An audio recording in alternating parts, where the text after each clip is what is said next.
pada saat Rasulullah SAW sholat tahajud di rumahku, lalu mendengar suara Abbad bin Bishr. Maka kata Nabi SAW, ya Allah ampunilah dia. Ya Allah ampunilah dia. Jadi Nabi SAW mendoakan secara khusus ya. Karena Nabi SAW mengerucut begini berarti ada keutamaan khusus buat Abbad bin Bishr. Dan kita tahu Nabi SAW tidak melakukan atau mengeluarkan sebuah statement kecuali wahyu. Kalau sudah seperti ini disampaikan pada umat semuanya.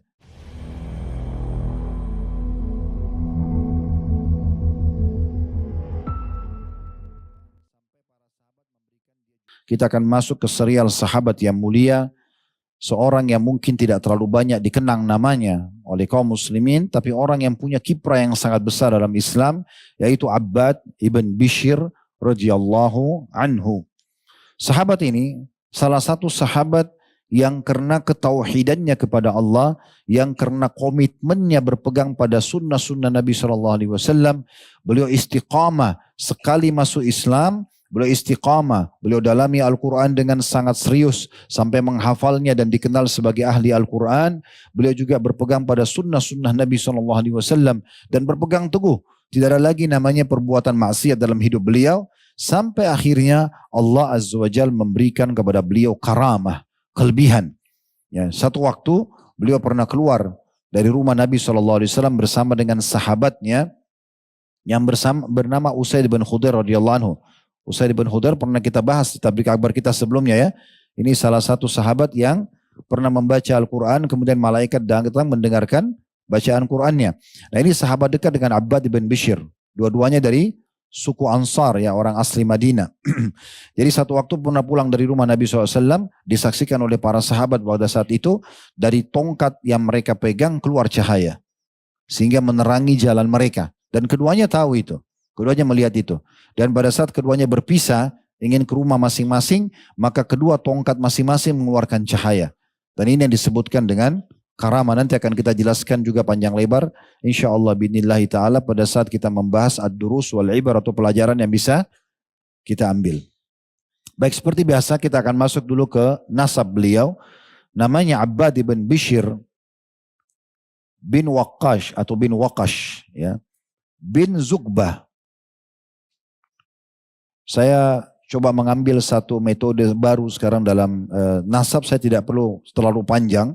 Karena di beberapa tema kita yang sebelumnya kita sebutin sampai belasan nasab. Maka cukup saja sampai beberapa nama insya Allah. Maka itu sudah mewakili. Yang penting nama beliau sama ayahnya ya.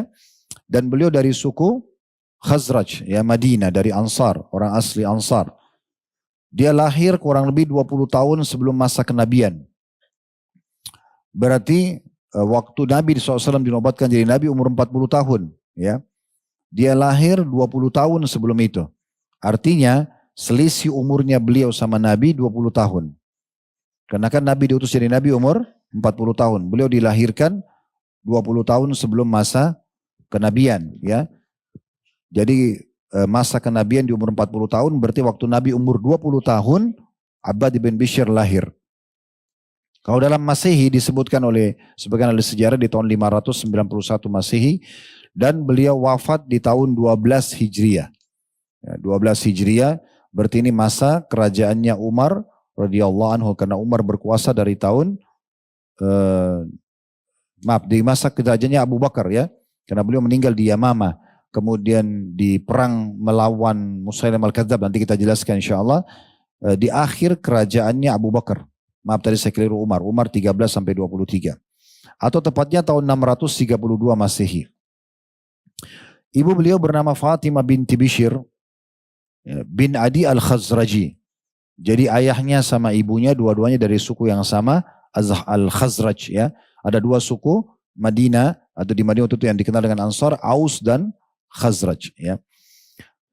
Beliau masuk Islam di tangan seorang sahabat yang mulia, Mus'ab bin Umair radhiyallahu anhu. Nabi SAW punya dua orang da'i yang sangat masyhur, satu ke Madinah, satu ke Yaman. Kalau ke Madinah, Mus'ab bin Umair ini yang memegang bendera muslimin pada saat perang Uhud dan akhirnya mati syahid. Ya, ini salah satu tokoh Mekah yang masuk Islam. Yang kisahnya sangat masyhur. Mus'ab sudah pernah kita tablik akbarkan. Kemudian yang kedua adalah Mu'adz bin Jabal ke Yaman. Ya, jadi dua orang ini luar biasa, pahalanya sangat besar. Kalau Mus'ab bin Umair panen pahala seluruh umat Islam yang masuk Islam di kota Madinah karena beliau satu-satunya yang diutus oleh Nabi SAW di sana. Nah di antaranya efek dakwah Mus'ab adalah masuk Islamnya Usaid bin Khudair, kemudian Sa'ad bin Mu'ad, Sa'ad bin Ubadah, ya, dan banyak tokoh-tokoh Quraisy di antaranya Abbad bin Bishr radhiyallahu anhu majma'in. Nabi SAW persaudarakan dia pada saat Muhajirin datang ke Madinah karena dia orang asli Madinah dipersaudarakan, ya. Seperti kasus Abdurrahman bin Auf dengan Sa'ad bin Ubadah. Nah ini dipersaudarakan antara Abbad bin Bishr dengan Abu Hudzaifah bin Utbah. Ini Abu Hudzaifah salah satu sahabat yang muhajir dari Mekah ke Madinah. Karena tokoh kita orang asli Madinah dipersaudarakan oleh Nabi SAW. Kemudian beliau mengikuti semua peperangan Nabi SAW tidak terkecuali. Dari Badr, Uhud, Khandaq, semua peperangan-peperangan Nabi dihadiri sampai terakhir perang Tabuk. Ya. Dan beliau wafat di masa kerajaan Abu Bakar. Dan ia termasuk salah satu orang yang menghadiri eksekusi pembunuhan Ka'ab bin Ashraf. Ini salah satu tokoh Yahudi yang suka sekali menyakiti Nabi SAW dan menghina-hina Islam. Maka Nabi SAW memerintahkan beberapa sahabat untuk mengeksekusi orang ini. Dan Abbad bin Bishr termasuk yang menjalankan misi itu tentunya. Dan ia juga termasuk ditugaskan oleh Nabi SAW untuk mengumpulkan zakat Bani Muzaina dan Bani Sulaim. Serta juga Bani Mustaliq. Nah di masa itu tentunya kalau orang ditugaskan teman-teman sekalian untuk mengumpul zakat, ya, dan tugas Nabi ini berarti orang yang sangat dipercaya. Karena mengumpulkan zakat ini bukan main-main, ya. Dia harus kumpulin, dia harus jujur. Ya, di masa itu belum ada kamera, belum ada pengawasan, ya, betul-betul harus karena keimanan. Maka Nabi SAW tunjuk Abbad bin Bishr karena kejujurannya. Juga dia termasuk yang dipercayakan untuk membagi ghanimah di perang Hunain. Ya. Jadi perang Hunain ini peperangan yang terjadi setelah pembebasan kota Mekah, ya. Pada saat itu melawan suku Hawazim namanya. Di lembah Hunain. Kalau lembah Hunain ini kurang lebih 30 km dari wilayah Mekah, ya. Kalau yang di Mekah pernah mau umroh keluar dari Mekah, biasanya pergi ke wilayah namanya Jirana. Nah di sekitar situlah wilayah Hunain. Mungkin sekarang sih tidak sulit, kita bisa searching melalui Google Map, ya. Kita bisa lihat wilayah Hunain. Tapi tentu titik pasnya peperangan, saya pernah datang ke sana untuk meneliti, saya tidak temukan gitu, ya. Karena dalam buku-buku sejarah cuma disebutkan dia adalah sebuah lembah yang agak terjal. Makanya Khalid bin Walid pada saat turun radhiyallahu anhu bersama dengan 1000 orang pasukan dari suku Aslam, itu dikatakan mereka turun di lembah yang sangat terjal dan di bawah sudah ditunggu oleh musuh sehingga banyak yang luka-luka di antara kalangan muslimin. Di perang Hunain yang masyhur, mungkin itu teman-teman bisa kembali kepada sirah Nabawi. Tapi intinya waktu itu muslimin memenangkan peperangan dan termasuk yang diberikan amanah membagi ghanimah adalah Abbad bin Bishr radhiyallahu anhum. Dan pada perang Tabuk beliau diangkat jadi panglima perang oleh Nabi alaihi salatu wassalam, peperangan terakhir Nabi sallallahu alaihi wasallam, dan juga tentunya dia ikut dalam perang Riddah. Yang kita jelaskan di penutupan kisah beliau hadir dan beliau termasuk yang memerangi orang-orang yang murtad. Riddah itu maksudnya murtad. Karena setelah Nabi SAW meninggal, banyak di antara suku-suku Arab yang masuk Islam hanya karena takut dengan pasukan muslimin, takut dengan Nabi, mereka murtad lagi setelah Nabi SAW meninggal. Nah, ini namanya dikenal dengan perang Riddah. Nah, Abu Bakar mengutus pasukan untuk memerangi mereka. Ya, di antaranya nabi-nabi palsu, Musailamah al-Kadzdzab, Aswadul Unsi, dan beberapa orang yang muncul di masa itu. Dan tentu beliau wafat di Yamamah, mati syahid di tahun 12 Hijriah. Nanti insya Allah akan kita jelaskan masalah itu. Nah di antara keutamaan beliau adalah penyebutan Ummul Mukminin Aisyah radhiyallahu anha. Bagi yang pegang buku itu ada statement disampaikan di halaman 466, ya. Ada statement di situ di paragraf di 5, ya, dari atas. Beliau mengatakan 3 orang dari kalangan Ansar, kesemuanya dari Bani Abdu al-Ash'al atau Ashhal, ya. Yang tidak ada seorang pun melebihi kelebihan mereka atau atas mereka, yaitu Sa'ad bin Mu'ad, Abbad bin Bishr, dan Usaid bin Khudair. Jadi Aisyah memberikan gambaran, kalau mau lihat tokoh yang paling terkenal dari suku Khazraj, ya, pecahan sukunya lagi ada, Bani Ashhal, maka 3 orang ini. Kebetulan alhamdulillah ketiga-tiganya sudah kita bahas, ya. Dengan kita bahas hari ini Abbad bin Bishr, berarti 3 sudah kita bahas. Sa'ad bin Mu'ad sudah pernah kita bahas. Sedikit saya mengingatkan hadis Nabi SAW waktu Sa'ad bin Mu'ad meninggal. Beliau meninggal mati syahid juga Sa'ad bin Mu'adz karena kena panah dari pasukan Ahzab, perang Khandaq, ya. Beliau kena panah lalu beliau sakit beberapa hari setelah itu dan beliau yang mengambil keputusan untuk mengeksekusi semua laki-laki dari Bani Quraidah, suku Yahudi yang berkhianat. Lalu beliau mati syahid setelah itu. Ya, dan kata Nabi SAW, sungguh arsy-Nya Allah goncang dengan meninggalnya Sa'ad bin Mu'adz. Dan beliau juga mengatakan sapu tangannya Sa'ad bin Mu'adz lebih baik daripada dunia dan seluruh isinya. Karena memuji Sa'ad radhiyallahu anhu. Sudah pernah kita bahas ya. Dan Nabi SAW juga mengatakan, ya, kalau seandainya ada orang yang bisa selamat dari himpitan dinding kuburan, maka yang paling pantas adalah Sa'ad ibn Mu'adz. Begitu juga Usaid bin Khudair radhiyallahu anhu sudah kita bahas panjang lebar. Ya, bagaimana dia masuk Islam, bagaimana malaikat datang mendengarkan doanya, ya, bacaan Qur'annya, dan bagaimana kiprahnya dalam Islam, dalam jihad, dalam menuntut ilmu dan seterusnya. Dan hari ini kita bahas Abbad bin Bishr radhiyallahu anhu. Kata Aisyah radhiyallahu anha, Ummul Mukminin yang mulia, ada 3 orang yang semuanya dari suku Bani Abdul Ashhal, ya. Tidak ada orang yang bisa mengungguli ketiganya. Mereka, maksudnya dari sisi keimanan, dari sisi ilmu, dari sisi komitmen, bertahan dengan iman sampai mereka wafat, ya, seperti Sa'ad bin Mu'adz, Abbad bin Bishr dan Usaid bin Khudair. Beliau termasuk orang yang sangat berpegang kuat pada tauhid sebagaimana tadi kita jelaskan teman-teman sekalian. Ada satu pesan yang saya ingin sampaikan dari halaman 466 itu ya sampai halaman 468. Saya tidak bacakan semua karena penulis mengangkat dalil-dalil tentang mukjizat yang Allah berikan kepada Nabi Daud, gunung, ya, dan burung-burung bertasbih bersama Nabi Daud. Kemudian Allah lunakkan besi, yaitu dalam surah Saba ayat 10. Kemudian selanjutnya dijelaskan surah Asy-Syu'ara atau dituliskan ya ayat 61 sampai 63 tentang bagaimana Nabi Musa alaihissalam pada saat memberikan ketenangan kepada Bani Israel waktu mereka takut Fir'aun menjangkau mereka.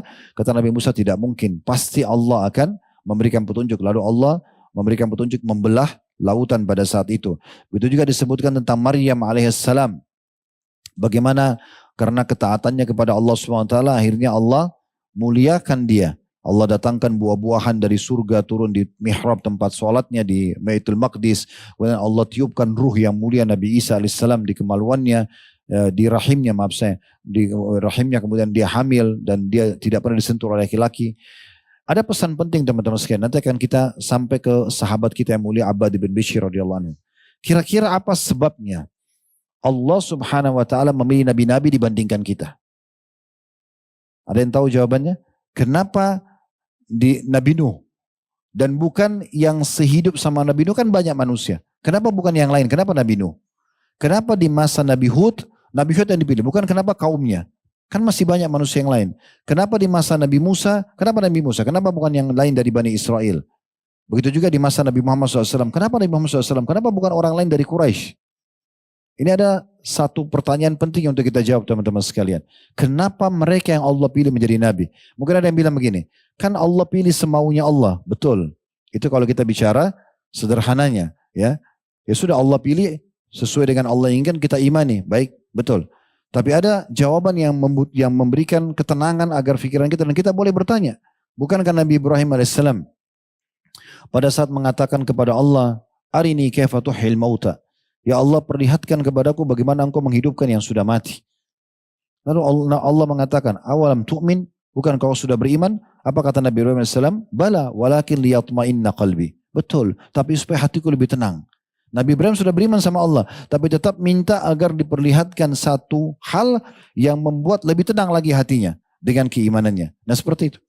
Jawabannya sederhana teman-teman sekalian. Karena mereka adalah orang yang paling bersih hatinya dan fikirannya dalam bertauhid kepada Allah SWT. Makanya kata Abdullah bin Mas'ud radhiyallahu anhu, Allah melirik hati semua manusia, lalu Allah dapatkan hati Nabi Muhammad SAW adalah hati yang paling bersih dalam bertauhid kepada Allah SWT. Maka Allah pilih beliau menjadi nabinya. Lalu Allah melirik hati semua para sahabatnya, ditemukan hati yang paling bersih setelah hati Nabi Muhammad SAW, maka dijadikan sebagai sahabat-sahabatnya. Ini sekaligus menjawab kenapa kita nggak jadi sahabat Nabi ya. Karena kita lebih pantas hidup di masa sekarang. Untuk level iman kita dan hati kita belum cukup untuk kita hidup di masa itu.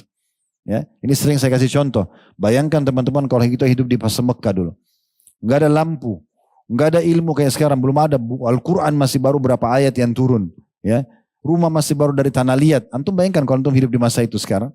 Ya, kita kalau hidup kita kembali ke situ. Kemudian ada orang tidak bisa baca, nggak bisa tulis, ngaku nabi, yang beriman masuk surga, yang kafir masuk neraka. Kira-kira antum jadi Abu Bakar atau Abu Jahal? Hehehe, ini berarti jawabannya sudah tahu ya. Masya Allah. Coba bayangkan, tidak mudah orang beriman di saat itu kan. Sekarang saja Al-Quran sudah lengkap, ada terjemahannya, ada tafsirnya, banyak ulama yang menjelaskan, masih banyak orang yang lalai. Masih banyak orang yang kafir, apalagi di masa itu. Jadi Allah Azza wa Jalla memilih orang sesuai dengan kebersihan hatinya. Pertanyaan sederhana selanjutnya. Apakah saya juga bisa memiliki posisi yang tinggi di sisi Allah SWT walaupun kita bukan Nabi? Anggaplah kita tidak bisa masuk ke level Nabi, memang sudah ditutup dengan Nabi SAW. Baik level sahabat juga nggak mungkin, karena yang hidup sama sahabat definisinya ada. Yang hidup yang jadi sahabat definisinya ada. Yang hidup bersama Nabi, ketemu dengan Nabi ya, bukan hidup bersama Nabi. Bertemu dengan Nabi walaupun sesaat, beriman pada beliau dan meninggal dalam keadaan iman tersebut. Baru dikatakan sahabat. Uwais Al-Qarni terkenal, kata Nabi SAW, afdal tabi'in Uwais. Tabi'in yang paling afdal adalah Uwais, gitu kan, Al-Qarni. Kenapa dikatakan dia tabi'in? Kenapa bukan sahabat? Dia hidup semasa Nabi. Karena nggak pernah lihat Nabi secara fisik. Berarti kan definisi sahabat sangat terbatas. Kita nggak bisa jadi sahabat. Baik, bisa nggak saya menjadi wali-wali Allah, orang yang dekat sama Allah? Bisa. Bagaimana antum membersihkan hati dan pikiran antum dalam bertauhid kepada Allah? Nggak boleh ragu. Apa yang Allah dan Rasulnya janjikan, benar. Gak ada keraguan. Udah selesai. Disuruh sholat. Keutamanya itu, oh ya, itu keutamaan saya terima. Ini haram gak boleh kerjakan, udah. Ada hikmah, gak ada hikmah tetap ditinggalkan. Nah seperti itu. Makin murni itu makin bagus. Dan bisa di saat antum makin menjaga konsistensi keimanan itu, akan datang namanya karamah. Ya, karamah ini istilah bagi orang-orang yang saleh selain nabi-nabi. Kalau nabi-nabi namanya mukjizat. Ya, nah itulah sebabnya kenapa di tokoh kita ini Abbad ibn Bishr tadi saya sempat ceritakan, sempat keluar cahaya dari tongkatnya. Itu disebabkan kenapa? Di sini penulis berikan gambaran, dituliskan subjudul khusus, yaitu ya kebersihan tauhid. Jadi bagaimana dia betul-betul sangat kuat keimanannya kepada Allah Subhanahu wa taala. Saya bacakan riwayatnya, ada di halaman 468. Ada footnote nomor 2 di situ ya. Ini diriwayatkan oleh Imam Bukhari secara muallak ya. Dan Ibnu Hajar menyebutkan dalam Fathul Bari ya, mengatakan bahwasanya sanadnya dinyatakan bersambung oleh Abu Ya'la dan seterusnya sampai Ummul Mukminin Aisyah radhiyallahu anha. Diriwayatkan dari Anas bahwa Usaid bin Khudair dan Abbad bin Bishr radhiyallahu anhuma berada di sisi Rasulullah sallallahu alaihi wasallam pada suatu malam yang gelap gulita. Tak kala keduanya keluar dari sisi beliau, salah satu tongkat dari mereka berdua bercahaya. Maka keduanya berjalan di bawah cahaya tersebut. Tak kala keduanya berpencar, maka tongkat milik salah seorang dari keduanya bercahaya dan tongkat milik yang lainnya juga bercahaya. Jadi bisa jadi kayak lampu, kayak senter ya. Seperti itu kurang lebih gambarannya. Nanti kita lebih jelas panjang lebar jelaskan tentang masalah itu di Durus wal Ibar. Tapi kita masih tentang pelajaran yang bisa kita ambil masalah karama ya. Dalil-dalilnya tentang karama ya. Itu akan kita jelaskan insya Allah nanti di sesi kita yang selanjutnya. Tapi kita masih sebutkan dulu tentang kelebihan yang diberikan oleh Allah Subhanahu wa taala untuk tokoh kita ini. Tentu tidak semua orang sama karamahnya. Ya, tidak semua orang sama karamahnya. Ada orang yang seperti ini, ada mungkin keluar cahaya, ada mungkin orang yang indah, itu macam-macam ya. Tetapi itu nanti hanya bisa kita lihat kalau orang itu sangat dekat dengan Allah SWT dan ingat kebersihan tauhidnya kepada Allah SWT. Selain daripada itu, umumnya para dukun-dukun ya, mereka pura-pura saja seakan-akan mereka punya karama, itu nggak bisa diperhatikan atau nggak bisa dijadikan sebagai rujukan. Baik, selanjutnya teman-teman sekalian, beliau juga termasuk sahabat yang beruntung karena didoakan langsung oleh Nabi SAW. Disebutkan dalam sebuah riwayat dari Ummul Mukminin Aisyah radhiyallahu anha. Ya. Maaf, tadi yang pertama itu saya keliru membaca ya. Riwayat tentang karamah beliau itu ada footnote nomor 2 diriwayatkan oleh Imam Ahmad dan An-Nasai. Ya. Dan dinyatakan sanadnya sahih. Al-Hakim juga sebutkan dalam kitab Mustadrak. Kalau tadi yang saya sebutkan Bukhari secara muallak, Ibnu Hajar mengatakan dalam Fathul Bari sanadnya tersambung dari Abu Ya'la sampai Aisyah radhiyallahu anha. Terus beberapa sanad itu adalah tentang doanya Nabi SAW untuk Abbad ibn Bishr. Jadi ini saya luruskan ya. Diriwayatkan dari Aisyah radhiyallahu anha bahwasanya beliau mengatakan pada saat Rasulullah SAW sholat tahajud di rumahku, lalu mendengar suara Abbad bin Bishr, maksudnya ada di dalam masjid juga di waktu sholat tahajud sedang sholat malam. Maka beliau bertanya, mengatakan, wahai Aisyah, apakah itu suaranya Abbad bin Bishr? Kataku, maka aku mengatakan iya. Maka kata Nabi SAW, ya Allah ampunilah dia. Ya Allah ampunilah dia. Jadi Nabi SAW mendoakan secara khusus ya. Jadi di sini bisa saja Nabi SAW misalnya mengatakan, ya Allah ampunilah semua yang ada di masjidku. Kan gitu, bisa saja. Tapi ini karena Nabi SAW mengerucut begini berarti ada keutamaan khusus buat Abbad bin Bishr. Dan kita tahu Nabi SAW tidak melakukan atau mengeluarkan sebuah statement kecuali wahyu. Kalau sudah seperti ini disampaikan pada umat semuanya. Ya kan gitu. Selanjutnya Abbad bin Bishr juga terkenal orang yang sangat mencintai Al-Quran. Ya. Ahli Al-Quran, sampai para sahabat memberikan dia julukan sebagai seorang imam. Imam Al-Quran maksudnya pemimpin ya, yang menguasai Al-Quran dan suka membaca dan mempraktekkan dalam hidupnya. Serta juga diberikan julukan sebagai sahabatnya atau temannya Al-Quran. Ini semua karena memang beliau betul-betul pada saat sudah mulai belajar Al-Quran, ayat demi ayat dihafal, lalu kemudian diamalkan isinya dan dipraktekkan sampai beliau meninggal dunia. Ya. Kemudian juga beliau punya kiprah yang sangat besar dalam masalah jihad. Ya. Selain beliau memang orang yang lemah lembut dengan ayat-ayat, karena lunak hatinya dengan ayat-ayat Al-Quran, beliau juga terkenal sebagai, kata penulis itu, singa yang sangat ganas di medan pertempuran. Selalu menjaga kehormatan Islam, terkenal dengan kejantanannya sebagai seorang laki-laki. Jadi tidak ada seruan jihad kecuali beliau termasuk orang di saf pertama yang langsung menyeru dan menjawab. Nanti kan kita lihat bagaimana kiprahnya.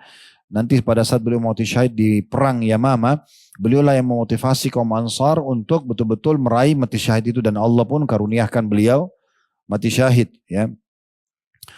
Dan beliau sangat berpegang teguh dengan sabda Nabi SAW. Itu disebutkan riwayatnya oleh Ibnu Abdul Bar dalam kitab Al-Isti'ab ya. Di jilid 3 halaman 315, Bukhari juga sebutkan dalam kitab Al-Maghazi di nomor 4330 tentang keutamaan orang-orang Ansar, ada di halaman 469 ya kalau yang pegang bukunya. Riwayatnya adalah kata Nabi SAW, ya ma'asyaral ansari antumus syi'aru wan nasu ditharu fala utayanna min kibalikum. Wahai kaum Ansar, kalian ibarat pakaian dan manusia ibarat rompinya, maka janganlah sampai aku diserang dari arah kalian.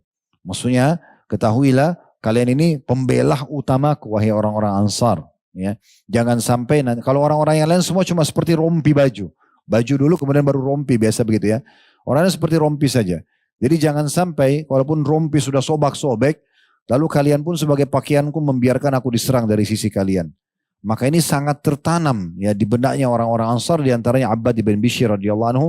Dan karena itu beliau selalu siaga untuk membela Nabi alaihi salatu wassalam sampai akhir wafat beliau.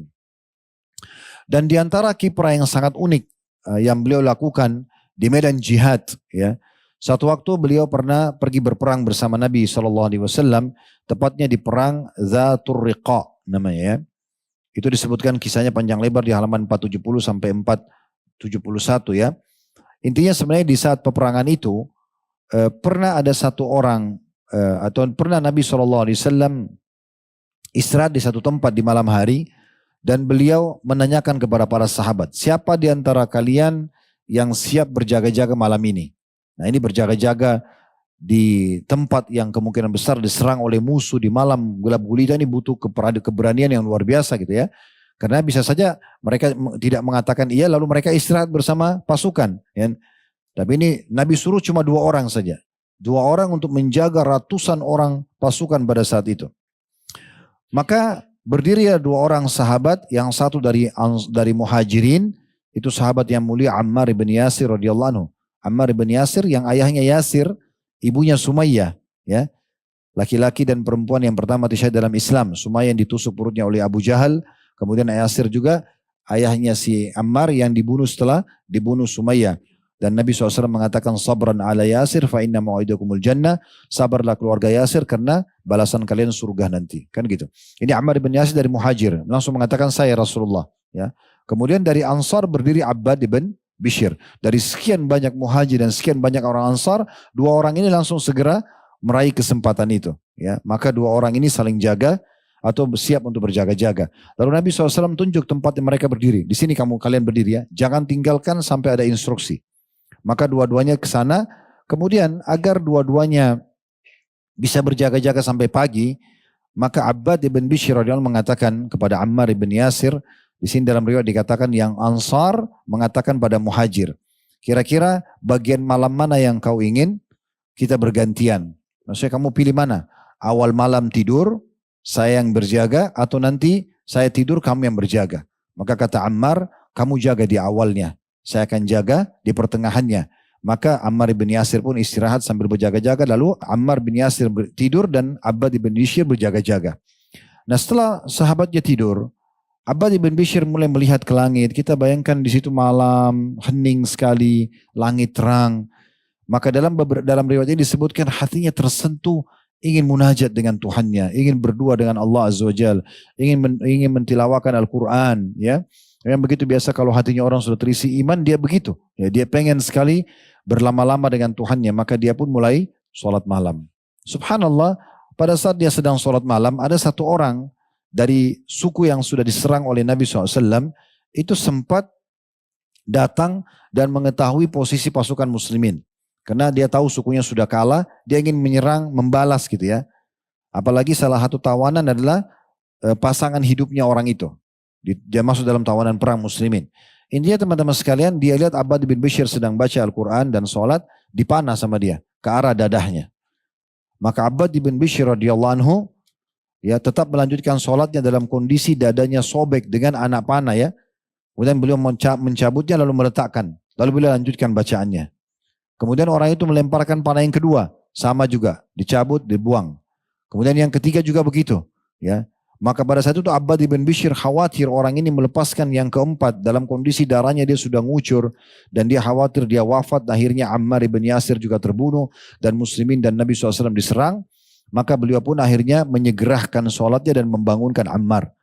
Pada saat Ammar bangun dan terdengar suara, Ammar melihat ternyata darah keluar dari Abbad, lalu dia mengatakan, kenapa engkau tidak membangunku dari awal? Siapa yang menyerangmu? Mendengar suara itu, orang yang menyerang kemudian lari, melarikan diri.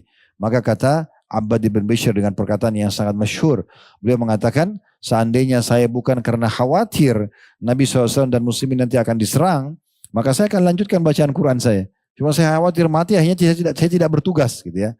Tapi ini sebuah kiprah yang luar biasa. Tidak usah bicara anak panah teman-teman. Mungkin antum belum punya gambaran masalah anak panah kalau yang belum terbiasa. Ya, apalagi di masa-masa dulu ya. Silet aja kecil. Kena jari kita atau kena tangan kita sudah sakitnya luar biasa. Beling kecil kena kaki sudah sakit. Ini anak panah bisa membunuh. Bukan cuma menyobek ya. Tapi subhanallah ajal belum datang. Sampai 3 kali dipanah beliau masih bisa bertahan. Hanya karena khawatir jangan sampai dia terbunuh dilempar panah-panah selanjutnya. Maka dia pun akhirnya menyelesaikan sholatnya. Kemudian dia pun membangunkan temannya. Kemudian sebagai penutup dalam kisah beliau di buku ini disebutkan saatnya untuk berpergi atau untuk pergi ya. Karena di sini setelah Nabi SAW meninggal diceritakan bahwasanya beliau telah menimba ilmu dan iman yang sangat banyak dari Nabi SAW sehingga tertanam dalam hatinya ilmu dan iman tersebut. Dan beliau terus semangat menyebarkan Islam dan juga berjihad. Di antaranya adalah beliau mengikuti pasukan Abu Bakar dalam perang Riddah, sebagaimana tadi sudah kita jelaskan ya. Karena setelah Nabi SAW menang, pulang dari perang Tabuk, peperangan terakhir Nabi SAW setelah ya atau di akhir hidup beliau, maka banyak di antara suku-suku Arab ketakutan karena tersebar berita kalau Romawi saja, Heraklius pada saat itu raja dianggap terkuat menguasai setengah dunia setelah Persia, itu takut menghadapi Nabi, berarti bagaimana dengan suku-suku Arab yang lain? Maka banyak di antaranya mereka masuk Islam hanya karena takut saja. Ya. Akhirnya setelah Nabi SAW meninggal, mereka anggap Islam juga sudah hilang dengan meninggalnya Nabi. Gak ada lagi yang lanjutkan perjuangannya, maka mereka iklankan murtad. Ya. Terlebih lagi Musailamah al-Kadzab. Musailamah ini memang waktu sukunya, suku Hanif, datang ke Madinah dan mereka menyatakan masuk Islam di tangan Nabi SAW. Dia sendirian saja, tidak ikut syahadat.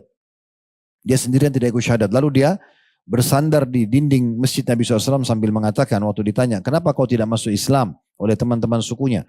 Dia mengatakan kalau Muhammad akan memberikan kepadaku kekuasaan setelah dia meninggal, maka aku akan masuk Islam. Dan Nabi SAW mendengar. Maka Nabi SAW keluar sambil mengatakan, demi Allah aku tidak akan memberikan kepadamu ini karena Allah memberikan kepada siapapun.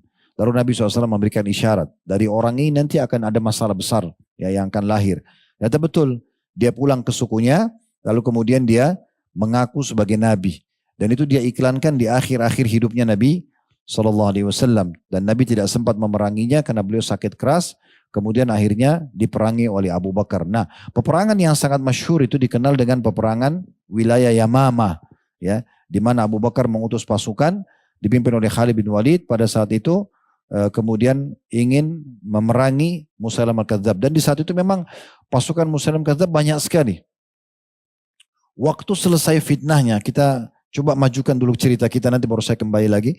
Waktu selesai terbunuhnya Musailamah al-Kadzdzab, maka sebagian pengikutnya taubat, masuk Islam lagi, gitu kan? Lalu ditanya oleh beberapa sahabat Nabi, kenapa kalian dulu menjadi pengikutnya Musailamah? Ada apa? Apakah betul dia seorang nabi? Ya, maka mereka mengatakan tidak. Kami pun tahu dia bukan nabi, tapi kami mengikutinya hanya karena fanatisme kesukuan. Hanya karena dia dari suku kami bangga. Maka hanya karena itu saja. Dan akhirnya kami menyadari itu salah, setelah dia terbunuh maka kami pun akhirnya kembali kepada Islam. Ya, ini berarti menandakan memang teman-teman sekalian hati-hati ya. Karena fitnah ucapan orang, ajakan orang lain itu bahaya sekali. Kadang-kadang kita hanya karena fanatisme saja. Atau karena rasis, hanya menganggap satu negara, satu suku atau keluarga kita membelanya walaupun salah. Padahal tidak boleh seperti itu ya. Dalam Islam tidak ada hal-hal yang seperti ini. Siapa yang salah, salah. Makanya Nabi SAW mengatakan kepada umat Islam di masa itu, "Lau kanat Fatimah binti Muhammad sarakat lakata'tu yadaha." Kalau seandainya Fatimah anaknya Muhammad SAW mencuri, aku akan potong tangannya. Supaya menegakkan kebenaran dan keadilan di tengah-tengah umat manusia.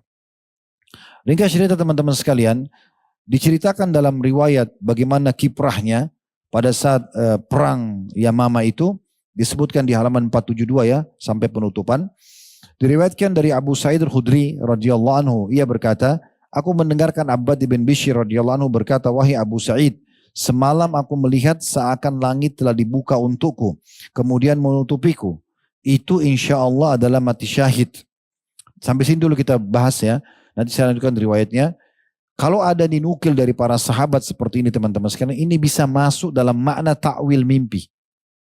Karena sudah dinukil dari orang-orang yang terkenal, terpercaya dan hidup bersama Nabi SAW. Artinya mimpinya Abbad bin Bishr, dia melihat langit terbuka, kemudian ya menutupi dirinya, itu ditakwilkan oleh dia mati syahid. Dia mengatakan mati syahid. Maka Abu Sa'id mengatakan, radhiyallahu anhu, baik sekali apa yang kau lihat itu. Lalu aku memandanginya pada perang Yamamah. Maksudnya aku terus meneliti dan mengikuti. Kata Abu Sa'id al-Khudri, aku mengikuti ya apa yang dibuat oleh Abbad bin Bishr. Karena setelah dia cerita dia mau mati syahid, aku penasaran pengen tahu bagaimana matinya, gitu kan? Karena dia sudah mengatakan dia mimpi dan dia sendiri menakwilkan kalau itu adalah mati syahid. Maka aku melihat dan memandanginya dan ia berteriak memanggil orang-orang Ansar sambil mengatakan pada mereka, patahkan mata-mata pedang dan berkelompoklah ya, dan pisahkanlah diri kalian dari orang-orang lain. Maksudnya karena dia panglima perang di saat itu. Diangkat oleh Abu Bakar jadi salah satu panglima perangnya. Panglima perangnya utamanya adalah Khalid bin Walid, tapi dia adalah wakilnya.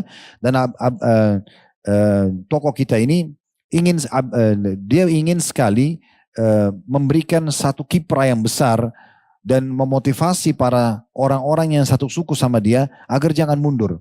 Karena waktu itu kalau antum baca perang Yamamah cukup panjang ya, tapi umat Islam sempat terdesak dan hampir kalah di saat itu. Karena kuatnya pasukan Musailamah al-Kadzdzab ini, ya. Tetapi dengan adanya sahabat-sahabat yang mulia, diantaranya Abbad bin Bishr, diantaranya beberapa sahabat Nabi yang lain ya dari Ansar, mereka semua semangat untuk membentuk kelompok dan mereka mengatakan keluarkan diri kalian dari kelompok-kelompok orang lain. Maksudnya selain orang Ansar jangan ada yang ikut. Coba kalian mengumpul-kumpul sendiri, ya.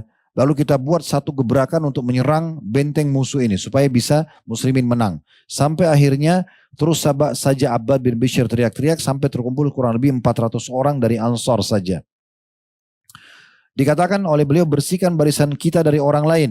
Hingga akhirnya mereka berhasil menghukum 400 orang dari kalangan Ansar. Tidak seorang pun bercampur dengan mereka.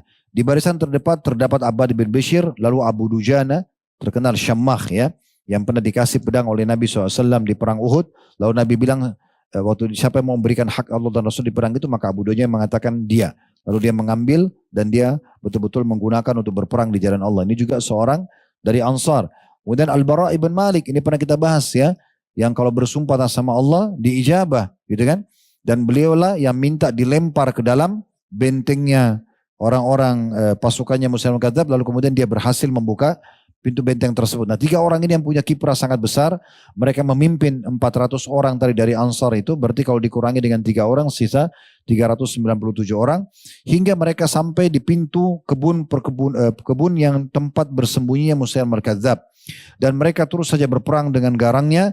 Di sana Abbad bin Bishr akhirnya terbunuh mati syahid. Dan kami melihat jenazahnya, kata Abu Sa'id Al-Khudri, pada saat sudah selesai peperangan dan dimenangkan oleh muslimin, wajahnya penuh dengan sabetan pedang. Aku tidak mengenalinya selain melalui satu tanda yang ada di jasadnya saja. Ini dinukil oleh Ibnu Sa'ad dalam kitab At-Tabaqat jilid 3 halaman 441. Dari sini teman-teman perlu kita titik beratkan sebuah poin, bahwasanya Allah Azza wa Jalla akan memberikan seseorang sesuai dengan tekadnya yang kuat. Tekad ini bahasa lainnya kalau agama kita niat, ya. Kalau antum bertekad betul ingin mendapatkan ilmu agama benar, ingin menjadi seorang alim, Allah kasih. Antum tekad betul ingin mati syahid, Allah kasih. Antum tekad betul ingin haji dan umrah, Allah kasih. Jadi apa saja Allah akan kasih sesuai dengan niatnya, ya. Sesuai dengan niatnya. Maka di sini karena dia tekad betul ingin mati syahid, Allah kasih dia. Dan juga poin penting tambahannya, tidak penting untuk merasa takut dengan luka-luka yang ada di badan, itu tidak penting, ya. Karena orang yang mati tidak lagi melihat atau merasakan jasadnya yang luka tersebut, ya. Karena dia hanya melihat, orang mati itu hanya melihat satu saja, sakaratil maut atau proses ruh dicabut oleh malaikat. Dan cuma 2 keadaan. Orang mukmin akan mudah seperti air yang keluar dari mulut kendi, kalau orang kafir akan sulit seperti bulu domba yang dibasahkan, dililitkan di pohon berduri kemudian ditarik dengan keras sehingga berantakanlah bulu domba tersebut, sambil wajah dan bokong mereka dihantam dengan besi yang kuat oleh para malaikat, sebagaimana Allah jelaskan dalam surah Al-Anfal. Oleh karena itu tidak penting ya kita melihat jasad-jasad yang luka. Hamzah itu radhiyallahu anhu pada saat ditemukan di perang Uhud, hidungnya putus ya, dimutilasi, dipotong, darahnya dibelah, darah semuanya. Nabi waktu lihat, Nabi sempat sedih melihat, nangis beliau. Tapi itu tidak menandakan beliau sakit. Karena Nabi SAW langsung menerima wahyu waktu itu, beliau mengatakan, aku diperlihatkan Hamzah sedang bertelekan di dipan-dipannya di surga, artinya sudah diberikan kesenangan. Ja'far bin Abi Thalib, kakaknya Ali bin Abi Thalib, lebih tua 10 tahun dari Ali, tangannya terputus ya di perang Mu'tah di Jordania pada saat melawan Romawi. Maka Nabi SAW langsung memberikan berita gembira kepada keluarganya, sungguh sekarang Ja'far sedang terbang mengelilingi surga dan kedua tangannya diganti oleh Allah dengan sayap, dia terbang bersama para malaikat. Tayyar disilakan dengan begitu ya, dan seterusnya ya. Banyak sekali kisah-kisah yang berhubungan dengan hal-hal yang seperti ini.